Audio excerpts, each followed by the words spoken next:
할렐루야, 반갑습니다. 네, 예, 저는 지금 독일에서 사역하지만 우리 예전단 팀들하고 우리 간사님들하고 지금 스위스에 와 있습니다. 여기 로잔에서 오늘 함께 예배를 드립니다. 제가 그러고 보니까 갈라디아서 강의를 하면서 같은 장소에서 이렇게 설교를 잘 못했던 것 같아요. 그것도 또 은혜가 아닌가 하는 생각을 해봅니다. 어, 저는 제 시간에 계속해서 갈라디아서를 종교 개혁자들의 마음으로 한번 이렇게 보고 있습니다. 그래서 여러분들 이 말씀을 통해서 주께서 우리 가운데 주시는 그 은혜가 저와 여러분 가운데 깊이 있기를 주의 이름으로 축원을 드립니다. 지금 방금 우리 김현정 권사님 읽어주셨던 오늘 저는 3장 1절부터 5절의 말씀을 어리석도다 하는 이런 제목으로 여러분하고 말씀을 나누려고 합니다. 이 어리석도다 할 때 이 어리석도라는 원어는 아노에 토이 이런 뜻이에요. 그래서 여러분 이 라틴어가 그렇잖아요. 앞에 헬라어 라틴어가 이 노에오 하는 요 의미는 알다, 깨달다, 생각하다 그런 의미인데요. 여기 부정관사인 접두어인 아가 붙어서 노에 토이 깨달지 못하구나, 어리석다 이런 얘기로 쓰입니다. 어, 바울이 되게 이 갈라디아서를 쓰면서 사적인 언어를 굉장히 많이 씁니다. 그러면 뭐 저주를 받을 것이다, 또 대놓고 어리석다 이런 표현들이 그 성경에 이렇게 아주 직설적으로 이렇게 표현되는데 그만큼 바울의 심정을 알아야 되지 않을까 하는 생각이에요. 어떻게 보면은요, 저는 이 얘기가 어떻게 상스럽게 들리지 않고 오히려 이렇게 얘기하는 이 어조 속에 진짜 바울 사도가 선교사가 갈라디아 사람들을 사랑했구나 하는 그런 생각을 해요. 여러분 오늘 제가 드리는 이 설교의 말씀을 이런 생각을 좀 하면서 보면 좋겠어요. 어떤 교리나 아니면 논리적인 그런 데서 보지 마시고 조금 이것이 어떤 영적 싸움에 있지 않나 하는 생각을 하면서 여러분들이 이 설교의 말씀을 드렸으면 좋겠어요. 우리 남해선 선교사님이 이제 전도하려고 하는 그 자매들에게 얘기하니까 그들이 핑계 대는 거 있잖아요. 여러 가지. 저는 이렇게 생각하거든요. 그것이 그들의 무지라기보다는 오히려 그들을 사로잡고 있는 사탄, 악한 영들이 그들을 놔주지 않으려고 하는 괴계의 일환이라는 거예요. 그러니까 이런 영적 결박을 끊지 않고 우리가 영적 결박이 끊겨지지 않은 자가 교회에 와서 앉아 있다 한들 그가 무슨 의미가 있겠어요? 이제 바울이 그건 거죠. 자기가 복음을 전하고 또 그걸 통해서 성령을 받고 심지어 그들이 그 교회 일원이 돼서 살았으며 여러분 뒤에 나오겠지만 그들은 그 복음 때문에 박해도 받았거든요. 그런데 율법주의자들의 꼬임에 빠져가지고 다시 육으로 돌아가려고 하는 그 일에 지금 이 어리석도다 이 한 말 가운데 바울의 어떤 그 마음속에 막 절규가 느껴지는 그런 말이 아닌가 하는 생각을 합니다. 진리가 무엇인지 알면서 마음으로 받아들이지 않는 그 태도를 어리석다 이렇게 얘기하는 겁니다. 이 얘기는 무슨 얘기냐면 진리를 듣지 못한 자가 그런 것이 아니라 진리를 들었음에도 불구하고 그 진리이신 예수 그리스도를 마음에 받아 그 진리로 살지 않는 자를 이야기하는 거예요. 이런 자를 바울은 회개하지 않은 자다. 그래서 이 어리석도다 하는 아노에이토라는 이 단어의 반대말은 회개예요. 회개하지 못한 자다. 이렇게 얘기할 수 있습니다. 그러면 히브리서 6장 4절에서 6절을 봅니다. 한 번 빛을 받고 하늘의 은사를 맛보고 성령에 참여한 바 되고 하나님의 선한 말씀과 내세의 능력을 맛보고도 타락한 자들은 다시 새롭게 하여 회개하게 할 수 없나니 이는 그들이 하나님의 아들을 다시 십자가에 못 박아 드러내놓고 욕되게 함이라. 예, 히브리서에서도 얘기해요. 여러분, 빛을 받고 은사를 맛보고 성령에 참여한 바가 되고 하나님의 선한 말씀과 능력을 맛보고도 이 타락한 자들은 회개할 수가 없다. 이렇게 오늘 성경은 얘기합니다. 오늘 바울은요, 갈라디아 성도들에게 성경에 근거한 5가지 질문을 하면서 오늘 이 말씀을 전개해 갑니다. 그 첫 번째가 이런 말씀입니다. 예수 그리스도께서 십자가에 못 박히신 것이 너희 눈앞에 밝히 보이거늘 누가 너희를 꾀더냐? 예, 5가지 질문인데요. 누가 너희를 꾀더냐? 이 변질된 복음으로 성도를 미혹하는 자가 있다는 것을 얘기합니다. 이 미혹하는 자가 누구인가를 묻고 있다는 거예요. 여러분, 예수 그리스도께서 십자가에 못 박힌 것을 눈앞에 밝히 보이거든. 이들은요, 예수의 못 박힘을 들은 자가 아니라 밝히 본 자예요. 성령으로 본 자라는 거죠. 그런데 그들이 그 꾀임에 빠져 있는 것을 그는 이 어리석다 얘기하는 칼빈은 이런 표현을 하더라고요. 칼빈의 주석에 보니까 이 어리석은 상태를 천박하여 우성을 상실한 상태다. 아주 이렇게 표현하는가 하면 루터는 복음 안에서 지혜롭지 못하게 어리석게 행하는 자들을 그렇다 이런 얘기를 합니다. 그래서 꾀도다 할 때, 요 꾀도냐 하는 이것이요. 여러분, 그냥 꼬임 이런 걸로 이해하시면 안 되고요. 이거는 주술적인, 마술적인 의미가 있는 거예요. 그러니까 이런 거죠.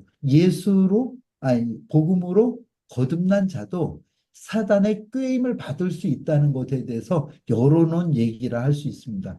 여러분, 변질된 복음으로 성도들을 미혹하는 자, 그는 바로 그 율법주의자들을 그렇게 평한 것이 아니라 지금 바울의 입장에서는 뭐냐면 이것이 사탄의 괴계라 하고 생각하는 겁니다. 그래서 여러분, 이 율법주의자들이 그 율법을 가지고 복음을 폐하는 그 일이 사람의 일이 아니라 사탄의 일로 봐야 되는 거예요. 우리가 복음 전도를 이렇게 할 때 보면 아니, 받아들일 만한데도 안 받아들이는 분들이 있어요. 그것을 우리가 대놓고 사탄아 물러가라 할 수는 없겠지만 그것이 바로 그를 잡고 있는 그가 하나님의 다스림과 통치함 가운데서 하나님의 사람으로 살아가는 것이 아니라 사탄의 붙들림 바 되었을 때 그는 하나님의 말씀을 받지 못한다 하는 것을 의미합니다. 즉 악령 이것이 자기 의지력 이것은 결코 하나님 앞에 용납될 수 없는 상황이며 또 이것이 하나님에 대한 불신앙의 표현이라는 것을 여러분 기억하시기를 바랍니다. 그래서 이런 표현을 많이 해요. 그 악하고 천한 초등학문, 즉 우상 숭배를 포함한 신비 종교가 그렇다 하고 바울은 다른 서신서에서도 얘기합니다. 여러분, 우리를 꿰는 자는 누구입니까? 여러분 한번 묻고 싶습니다. 우리를 꿰는 우리는 그리스도로 거듭나 새 생명을 얻었지만 우리의 삶 속에는 아직도 우리가 육체의 일을 도말할 때가 있어요. 그것을 성경은 갈라디아서 5장 19절에서 21절에서 이렇게 얘기합니다. 육체의 일은 분명하니 곧 음행과 더러운 것과 호색과 우상 숭배와 주술과 원수 맺는 것과 분쟁과 시기와 분냄과 당 짓는 것과 분열함과 이단과 투기와 술 취함과 방탕함과 또 그와 같은 것들이라. 전에 너희에게 경계한 것 같이 경계하노니 이런 일을 하는 자들은 하나님의 나라를 유업으로 받지 못할 것이요. 예, 여기서 보면은요, 뭐 많은 얘기들이 있지만 육체일 중에서 우상숭배, 주술도 여러분 육체의 일로 바울은 얘기하고 있다 하는 것입니다. 그래서 우리 여기서 보면 여기 우리가 안 속한 게 없잖아요. 다 우리는 이런 일들이 우리 가운데 있음을 고백할 수밖에 없다 하는 거죠. 그런데 말입니다. 여러분 이것보다 더 악한 것이 우리 가운데 있는데 그게 뭐냐면 신념, 자기 의지력이라는 거예요. 이렇게 신앙인들하고 이야기를 하다가도 깜짝깜짝 놀라는 게 뭐냐면, 그 믿음을 빙자해서 얘기하는데, 그게 믿음이 아닌 자기 신념일 때가 많아요. 많아요. 이런 것이, 여러분, 우리 가운데 우상 숭배가 있어요. 자기라는 우상. 제가 읽었던 책 중에서 여러분 혹시 내가 만든 신이라고 팀 켈러의 책을 여러분 혹시 읽으셨을 분들이 있죠? 예. 혹시 아직 안 읽으신 분 한번 읽어보면 그런 것 같아요. 최소한 오늘 이 자리에 계신 여러분들은 사람이 손으로 만든 어떤 우상이나 마음으로 고안한 우상을 섬길 사람은 없어요. 그런데 문제는 뭡니까? 나를 신으로 삼는 자들이 있다 하는 거예요. 내가 나를 우상 만들어서 또 그 우상을 섬겨가며 살아가는 자들. 여러분 이것이 하나님은 육체의 일이라고 얘기했습니다. 이런 이야기 있죠. 나는 이제까지 잘했으니까 하나님께서 축복해 주실 거야. 이런 막연한 믿음을 얘기하는 사람이 있어요. 여러분, 내가 잘했으니까 축복해 주시는 겁니까? 제가 갈라디아서를 지금 계속 강의하면서는 조금 더 여러분들한테 날카롭게 얘기하고 싶습니다. 그 칼에 저울에 저도 달아보고 있어요. 내가 잘했으니까 축복해 줍니까? 아, 권사님, 그렇게 섬기고 봉사하니까 하나님 복 주신 거예요. 뭐 이런 표현 우리 너무 쉽게 하잖아요. 아유, 그렇게 열심히 기도하니 답을 얻었어. 예, 예, 뭐 부정하지는 않겠습니다. 그런데 그게 신앙입니까? 우리가 하는 그 신앙의 근거가 나로부터라고 하면 그 내가 나의 신이라는 것을 좀 기억하시기를 바랍니다. 여러분, 복음은요, 내가 이룬 일이 아니라니까요. 내가 행한 일이 아니라니까요. 내가 복 받는 것은 내가 한 어떤 일에 근거한 것이 아니라니까요.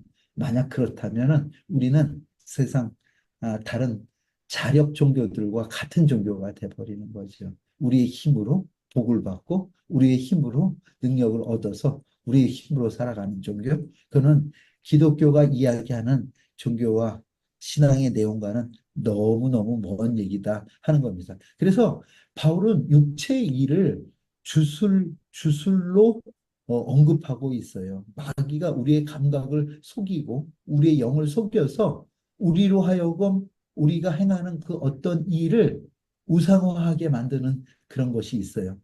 여러분 이것이 우리 가운데 단순히 우리의 생각뿐만 아니라 우리의 지성, 어떤 때 우리의 육신의 그 많은 영역들을 그 사단이 이용할 때가 있다는 것을 여러분 기억하시길 바랍니다. 저는 참, 제가 선교사로서 오래 살았지만 후반전을 시작하기 전에 너무 감사한 것들이 있다면 우리 시온스베르그 우리 수녀님들을 만난 일이 참 감사하다. 또 저는 필리핀에서 오래 사역해서 이 동남아 영성은 조금 제가 이렇게 섭렵했었는데 제가 독일에 와서 우리 권누가 선교사님을 만난 게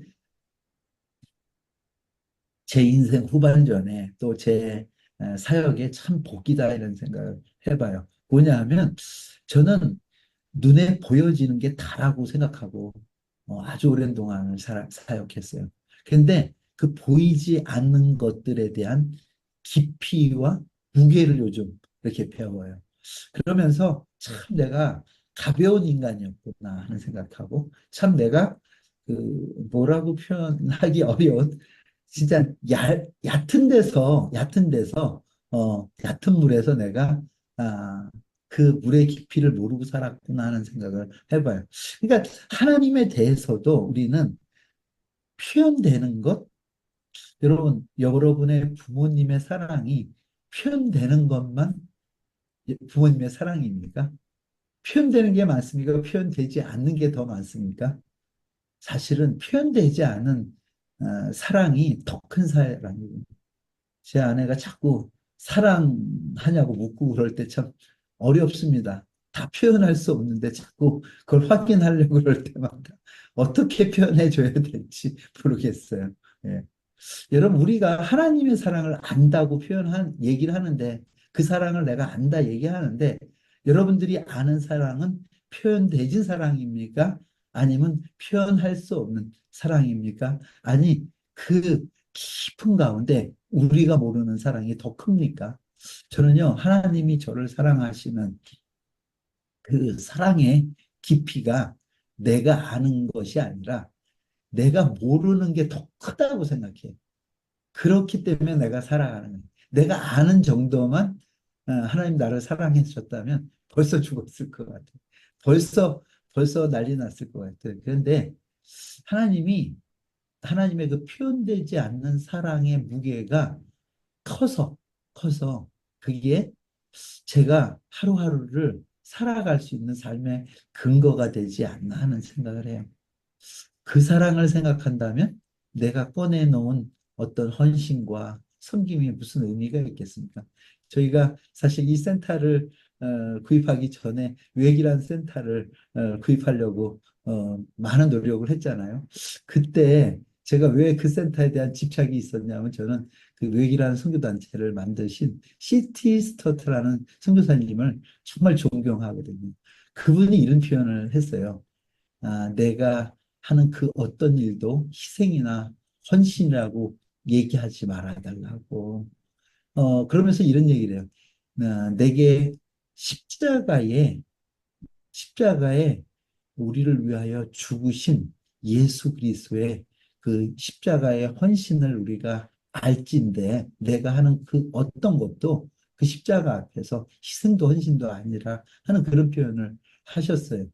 저는 그 표현을 들으면서 야, 어떻게 저런 영성으로 저런 이야기를 할 수 있을까 생각할 때 그게 바로 예수를 본 자가 할 수 있는 얘기인 거죠. 십자가의 그 은혜를 깨달은 자가 할 수 있는 고백이 아닌가 하는 생각을 해봐요. 루터가 종교 개혁할 때도 그렇지 않습니까? 당시 캐톨릭은 영광의 신학, 다시 바꾸어 얘기해서 눈에 보여지는 것으로 하나님의 영광을 드러내려고 했어요. 그래서 높은 층탑이 있는 교회, 또 아주 유명한 화가가 그린 그림과 조각 등등 눈에 보여지는 것으로 하나님의 영광스러움을 드러내려고 했어요. 그래서 그 사제들의 의복을 한번 보십시오. 정말 놀라울 정도로 화려합니다. 그런데 루터는요, 그 화려함 속에서 하나님의 영광을 찾을 수 없다 고백했습니다. 그가 하나님의 이 땅 가운데, 아니, 나를 위해서 하신 가장 영광스러운 일은 예수 그리스도의 십자가에서 그 영광을 찾았다. 그런 얘기를 하잖아요. 그래서 그가 영광의 신학이 아니라 십자가 신학이라는 주제로 40개 논제를 하이델베르크에서 1518년에 발표를 합니다. 꿀고지 예수 그리스도의 십자가만이 하나님의 영광스러움을 드러냅니다 하는 그 고백이 그에게도 있었다 하는 거죠. 여러분, 우리도 마찬가지인 거죠. 우리가 그 십자가의 은혜와 그 영광스러움을 맛봤다면 그 외 어느 곳에도 영광이라는 말을 사용할 수 없지 않나 하는 생각을 해봅니다. 두 번째로 어, 어, 이렇게 이야기합니다. 너희가 성령을 받은 것은 율법의 행위로냐, 듣고 믿음으로냐. 예, 여기서 성령을 이제 다시 끄집어 오는데요. 이것이 행위로 받았습니까? 듣고 믿음이었습니까? 제가 지난 시간에 여러분 이야기했잖아요. 그 고넬료 사건을 통해서 베드로도 놀래거든요. 내가 이제 깨달았다. 하나님께서는 뭐 영어 성경에 이렇게 페브리티즘이라고 얘기하죠. 뭘 얘기하냐면 편견이 없으신 것을 내가 깨달았다. 누구? 유대인들이나 이방인들에게. 이 얘기는 무슨 얘기냐면 이방인들에게 성령을 주는 일, 성령을 받은 일이 그 일은 우리에게만 주신 게 아니라 예수 그리스도께서 승천하시기 전에 약속해 줬던 성령을 받는 근거는 그 이방인들이 율법을 지켜서 받았습니까? 아니면 복음을 듣고 받았습니까? 여러분 이것이 바로 복음을 듣고 받았다는 거예요. 이 갈라디아 성도들에게 너희들이 성령 받은 것이 복음을 듣고 받은 성령이다. 이 얘기를 상기시켜 주고 있습니다. 여러분, 에베소서 1장 13절이에요. 그 안에서 너희도 진리의 말씀, 곧 너희의 구원의 복음을 듣고 그 안에서 또한 믿어 약속의 성령으로 인치심을 받았으니. 아멘입니다. 보세요. 그 안에서 인 크리스토 여러분 그렇죠? 진리의 말씀. 그러니까 예수 그리스도가 우리 가운데 임하실 때 그 진리의 말씀을 즉 구원의 복음을 우리가 듣고 그다음에 그 안에서 예수 그리스도 인 크리스트 예수 안에서 우리가 믿고 그 믿음을 통해서 성령의 인치심을 받았다. 듣고 믿고 받았다. 그러니까 우리가 하나님의 사람 크리스찬이 된 것은 철저하게 들어 하나님의 말씀을 들어 구원의 복음을 들어 예수 안에서 믿고 성령으로 세례받았다. 이것을 의미한다 하는 것입니다. 여러분, 우리가 예수를 믿는 것이 우리가 했던 어떤 행위에 근거되어 있지 않고 철저하게 하나님께서 주신 복음의 말씀을 통해 아, 이것이 근거되어 있음을 오늘 성경은 우리에게 가르쳐 주고 있다 하는 것입니다. 세 번째입니다. 성령으로 시작하였다가 이제 육체로 마치겠느냐. 예, 갈라디아 성도들이 믿음을 가진 것은요, 그들 가운데 계신 성령께서 하신 일인데, 여러분, 그 신앙의 근거를 율법 준수라고 하는 또 육체적으로 종교 행위를 해야 된다는 그 율법주의자들의 말을 대신할 수 없다고 지적하는 것입니다. 여러분, 중세도 마찬가지였죠. 종교개혁자들이 생각했던 것들이 바로 이 말씀에 근거되어 있어요. 뭐냐면 분명히 우리가 성령으로 거듭났는데 성령으로 거듭난 우리가 다시 그들이 정해놓은 율법, 그들이 정해놓은 교리 안에 갇혀지게 되는 것, 이것을 그들은 이렇게 그들은 그것을 간과할 수 없었기 때문에 그 종교개혁이 일어날 수밖에 없었습니다. 그럼 우리의 공로나 우리 의가 우리 공로나 의가 로 인해서 우리가 성령 받은 거 아니지 않습니까? 우리가 하나님의 말씀을 듣고 성령을 받았다면 여러분 우리의 삶도 성령이 인도하는 삶을 성령이 살아주시는 삶을 살아야 된다는 것을 오늘 얘기합니다. 여러분 저희가 이 땅을 지금 살면서 저도 많은 크리스천들을 만나는데 이런 생각이 있어요. 이런 마음이 들 때가 있어요. 겉으로는 같아 보이는데 하나님의 은혜가 결렬된 사람들을 봐요. 오히려 그런 사람들은 낮고 천한 자들보다는 세상에서 이름깨나 날리는 사람들, 또 아주 큰 교회에 오히려 그 직책을 맡은 사람들, 이런 분들을 보면은 저분들은 굉장히 대단한 것 같은데 은혜는 없는 것 같다 하는 생각을 해봐요. 우리의 한 일이, 행한 일이, 우리가 한 자기의 공로와 의가 우리 신앙의 근거가 된다면 우리는 하나님과 무관한 자라는 것을 여러분 기억하시기를 바랍니다. 혹은 여러분 우리가 하는 행위로 우리를 대신하려고 하는 그것도 하나님과 무관해요. 고린도전서 4장 20절에 이런 말씀이 있습니다. 하나님의 나라는 말에 있지 아니하고 오직 능력에 있음이라. 아멘. 네, 여기서 얘기하는 이 능력이라고 얘기하는 이 능력은 신비 체험이 아니에요. 많은 경우에 이것을 신비 체험이라고 그래요. 그래서 부흥사 목사님들이 이 말씀을 갖고 능력 발휘를 하기 위해서 엄청 애쓰는 모습도 때로 봅니다. 그런데요, 여기서 가장 큰 능력이 무엇일까? 생각해 보면 있잖아요. 예수님의 가장 큰 능력이 무엇이었습니까? 자기를 헤아리려는 자들과 싸워 이기는 것이었습니까? 아니죠. 그는 고난을 몸소 당하셨죠. 그럼 그의 능력이 무엇이었습니까? 5천 명을 떡을 먹이는 일인가요? 아니죠. 만약 그게 그의 능력이었다면 그는 아마도 그들의 왕이 됐을 겁니다. 5천 명 먹이는 그 사건을 보고요. 군중들이 따랐어요. 잡아 왕삼을. 근데 그분은 이 땅의 왕이 되지 않으셨어요. 혹은 병을 고쳐주는 일이었습니까? 예수님의 가장 큰 능이? 아니죠. 귀신을 내쫓는 거였습니까? 아니죠. 예수님의 가장 큰 능력이 있다면 죽기까지 순종하심으로 십자가에 제물 되어 주신 그 능력으로 우리가 하나님 앞에 담대히 설 수 있는 그 은혜를 얻은 거죠. 하나님과 우리 가운데 막혀진 담이 헐리는 그 엄청난 일이 일어난 거죠. 그 죽기까지 순종함이 결국은 우리로 하여금 하나님과 하나 될 수 있는 그 길을 여는 거죠. 그렇다면 하나님의 제자라 하는 우리에게도, 예수 그리스도의 제자라 하는 우리에게도 가장 큰 능력은 다른 것이 아니라 바로 무엇이 능력이 돼야 됩니까?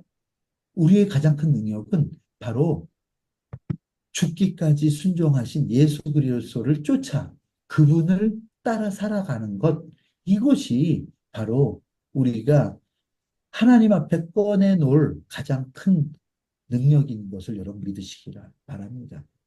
순종의 능력. 그것이 우리 WCDF 성도님들과 또 저와 여러분 가운데 깊이 임하기를 원합니다. 그래서 내가 내 능력 발휘하며 주님 하셨습니다 하는 그런 이야기들이 아니라 하나님 앞에서 끝까지 순종함으로 그의 능력이 나를 통해서 드러나기를 바라는, 나는 죽지만 나를 통해서 예수가 다시 살아나는 것을 세상이 봄으로 인하여 하나님의 영광을 볼 수 있는 그런 저와 여러분 되기를 주의 이름으로 축원합니다. 네 번째입니다. 너희가 이같이 많은 괴로움을 헛되이 받았느냐? 과연 헛되냐? 예, 여러분 사실은요, 이들은요, 갈라디아 성도들은요, 믿음으로 구원을 받았을 뿐만 아니라 직접적으로 기적과 또 박해를 통해서 하나님의 동행하심과 풍성함을 경험했어요. 바울이 지금 이 이야기를 좀 상기시키려고 하고 있습니다. 근데 여러분 이 작금의 시대에 이 십자가의 은혜에서 벗어난 세속화된 은혜에 우리는 너무 많이 잠식돼 있다 하는 것입니다. 저들이 그 많은 괴로움과 고통 속에 있었지만 예수 부인하지 않고 살았습니다. 그런데 문제는 뭐냐면 그것을 은혜로 여겼습니다. 예수 부인하지 않는 것을 은혜로 여겼다고요. 괴로움과 고통 가운데 있지만 그럼에도 불구하고 그 예수 따르는 것을 은혜로 여겼다고요. 은혜로 받았다. 근데 우리에게는 그것을 은혜로 받을 수 있는 용기, 그것을 은혜로 받을 수 있는 영성이 없어요. 정말 죄송하지만 우리의 은혜는 세속화됐어요. 내가 잘 되고, 내가 부유해지고, 내가 하는 일마다 술술술술 풀릴 때 우리는 그것을 은혜라고 생각하고, 그렇지 않고, 내가 원치 않는 내 삶의 길을 갈 때는 하나님 왜 나한테 이러십니까? 하고 오히려 불평과 불만을 하고 사는 우리는 아닌지 한번 우리를 되돌아 보아야 한다는 것입니다. 나는 아무것도 할 수 없는 존재임나를 고백하고 나는 나의 한계 속에서 하나님의 능력을 힘입고 삽니다 하는 그것이 우리의 은혜일진데 우리는 아직도 내가 하는 일이 잘 될 때 잘 되기를 바라고 내가 하는 일을 하나님께서 잘 도와주신 것을 은혜라고 생각하는 그런 어리석은 신앙생활을 세속화된 신앙생활을 하는 것은 아닌지 한번 여러분 되돌아보기를 바랍니다. 마지막입니다. 다섯 번째입니다. 너희에게 성령을 주시고 너희 가운데 능력을 행하시는 이의 일이 율법의 행위에서냐? 듣고 믿음에서냐? 네, 듣고 믿음의 소냐 하고 한 번 더 듣고 믿음의 소냐 하는 얘기를 합니다. 이 얘기는 무슨 얘기냐면 우리의 행위가 우리의 행위가 우리 가운데 의미 없다 이렇게 얘기하시는 거예요. 여러분 성령을 통해서 이런 거예요. 여러분 이 선을 잘 기억하셔야 돼요. 내가 일하죠. 내가 지금 선교사로 일을 하고 내가 지금 목사로 일하고 또 내가 뭐 집안의 가장으로 일하고 합니다. 그런데 여기 주어가 내가 이럴 때는 내 일인 거예요. 그것의 끝은 자기 의인 거예요. 아이들한테 간혹 이런 얘기 하잖아요. 아빠가 힘들게 돈 벌어서 너희들, 어? 엄마가 열심히, 뭐예요, 저기 해갖고 세워 너희 먹이고 입히고 키우는데, 다 자기인 거예요. 자기로 산 사람의 변인 거죠. 그런데 성령으로 산 사람은 그런 변을 하지 않죠. 성령으로 산 사람은 어떻게 얘기합니다? 어떻게 이야기합니까? 아, 나는 아무것도 할 수 없는 존재였는데 나는 죄악 속에 있던 자인데 성령이 나를 일으켜 그 아빠의 엄마의 역할, 목사의 역할, 선교사의 역할을 하고 살게 해주셨다는 그 고백을 하겠죠. 여러분 갈라디아 성도들의 신앙의 근거가 들음이라는 그 수동적인 동작을 통해서 믿음을 주신 하나님의 능력에 근거해 있다는 것을 이야기한 거예요. 우리도 마찬가지예요. 여러분, 우리가 그 복음을 들었기 때문에 믿을 수 있었고, 우리의 믿음의 대상이 예수 그리스도를 믿기에 그가 나를 통해서 역사해 주시더라는 거예요. 복음을 듣게 하시고 성령으로 믿음을 고백하게 하시는 하나님의 은혜가 우리의 신앙으로 살게 하신다는 그것에 대한 우리가 확신이 아닌 다른 내가 좀 경험이 있어서 내가 좀 많이 배워서 내가 좀 돈이 있어서 하는 일은 사람의 일이다 하는 것을 이야기한다. 그렇기 때문에 여러분이 지금 절망 가운데 있습니까? 그런데 여러분 안에 성령이 계셔서 여러분으로 하여금 복음을 듣게 하셨습니까? 이제부터 여러분이 일하는 것이 아니라 그 성령이 행하실 일들을 여러분 기대하시기를 주의 이름으로 축원합니다. 그래 나의 상태는 무관하다니 내가 얼마나 많이 배웠고 얼마나 많은 재산을 가졌고 얼마나 많은 학식을 가졌느냐 경험을 가졌느냐는 별로 중요한 것이 아닙니다. 무엇이 중요한가 하면 내 안에 계신 성령이 나를 통해서 일하고 계시느냐 아니냐의 싸움인 거죠. 내가 성령의 소욕을 덮고 나의 능력과 의지로 살려고 한다면 그건 끝까지 세속적 은혜에 발 담그고 사는 것밖에는 되지 않는다. 그게 아니라 철저하게 나는 내 존재의 가치는 아무것도 없으면 오로지 하나님이 나를 살아주시는 것을 믿고 그것을 기대하고 사는 것이 우리 신앙 아닌가 하는 생각을 해봅니다. 여러분 갈라디아 성도들의 신앙은 굉장히 능동적인 신앙이 아니라 수동적인 신앙을 요구했어요. 즉 하나님의 나라에 우리가 들어가는 그 관문은요, 듣는 일입니다. 즉 수동적인 것입니다.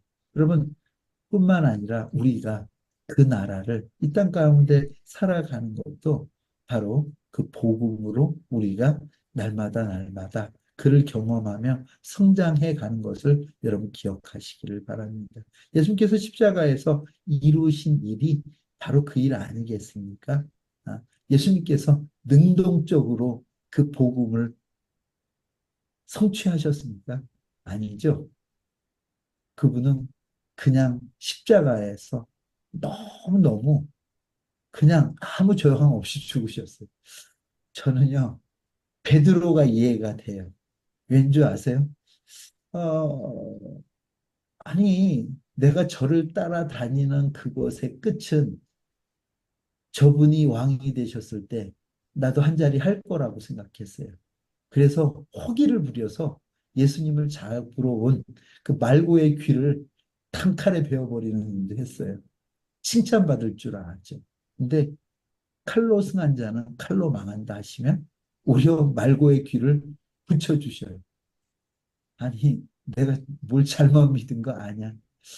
어찌 보면 그 태중에서도 예수 그리스도를 알아서 뛰며 놀았던 세례 요한도 예수님의 그 행적들이 딱히 메시아 같지가 않아요. 그래 오히려 제자들을 보내서 오실 리가 그이십니까 하고 물으라고 그래요. 여러분 세상이 생각했던 예수의 모습과 당시 2000년 전에 이 땅에 오셨던 예수의 모습은 너무 달랐어요.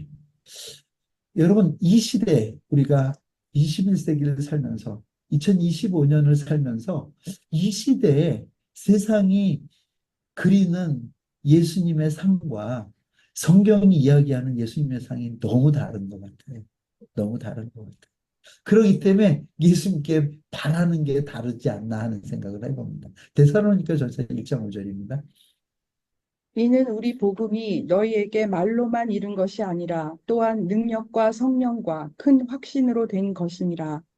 우리가 너희 가운데서 너희를 위하여 어떤 사람이 된 것은 너희가 아는 바와 같으니라.